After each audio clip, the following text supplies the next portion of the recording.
Basic economics. Control on prices. So, let's talk about how price controls can affect markets, using ice cream as an example. That sounds interesting. How does that work? In a competitive market, the price of ice cream adjusts to balance supply and demand, right? The equilibrium price could be $3 per cone. Got it. But what happens when some groups lobby for price changes? Great question. If the ice cream eaters want lower prices, they might push for a price ceiling, which is a maximum price allowed. And what if the ice cream makers want higher prices? Then they might lobby for a price floor, which sets a minimum price that can't fall below a certain level. How price ceilings affect market outcomes.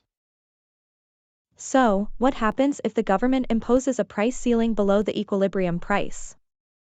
If the ceiling is set at $2, that's below the equilibrium of $3. This creates a shortage because demand exceeds supply. What does that mean for buyers? Some buyers may not be able to get ice cream at all, even though the price is lower. Rationing mechanisms, like long lines, can develop. That sounds frustrating. So, not everyone benefits from the price ceiling? Exactly. While some may pay less, others might miss out entirely, showing how these controls can lead to inefficiencies. Case study, lines at the gas pump. So, have you ever wondered why there were those long lines at gas stations back in the 1970s? Yeah, I heard it was because of OPEC raising oil prices. But is that the whole story? Not quite.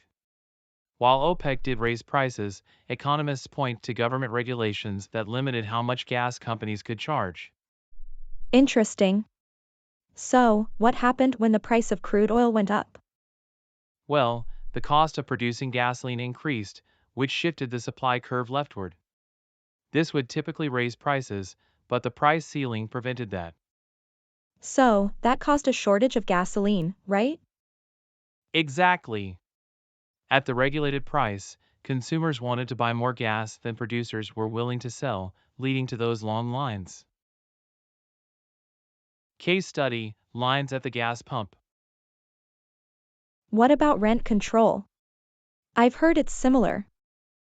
Yes, rent control is another example of a price ceiling. It aims to make housing affordable but can lead to shortages too.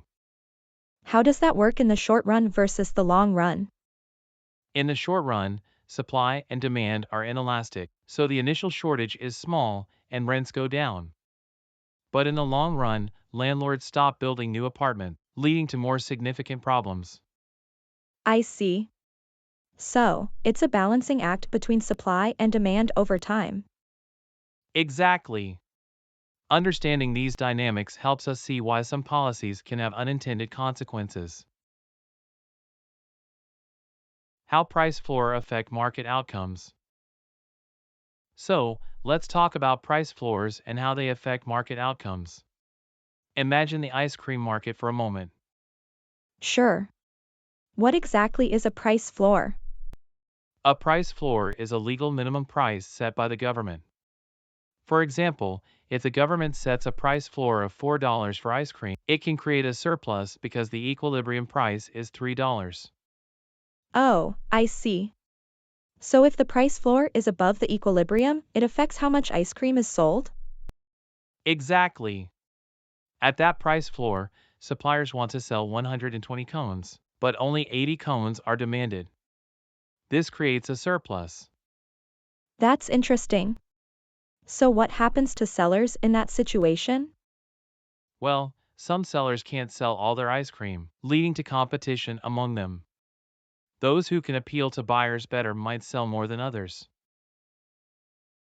Case study, the minimum wage.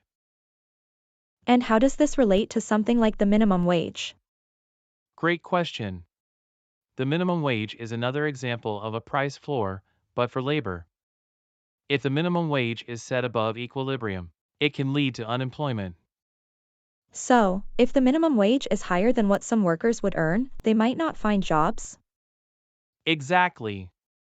While it raises incomes for some, it can also mean fewer job opportunities for others, especially those with lower skills. That makes sense. So, the minimum wage affects different workers differently, right? Yes, workers with higher skills usually aren't affected because their wages are already above the minimum.